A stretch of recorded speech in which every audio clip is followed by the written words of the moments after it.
Day 5 of being a chef on a yacht.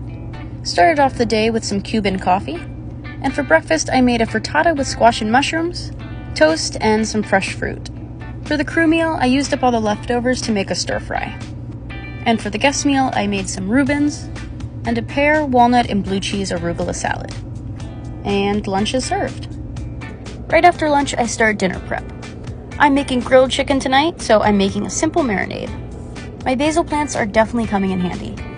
I have my midday coffee to wake me up, and now onto cutting up tomatoes and basil for my bruschetta.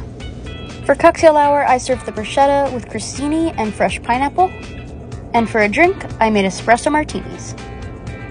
Back to dinner prep. With the grilled chicken, I'm making a mushroom marsala sauce, and for dessert, I'm making Oreo truffles. I'll shape those out and get them into the fridge. Captain Mark is the grill master tonight, and the chicken turned out fabulous. And dinner is served. Bye, little chef.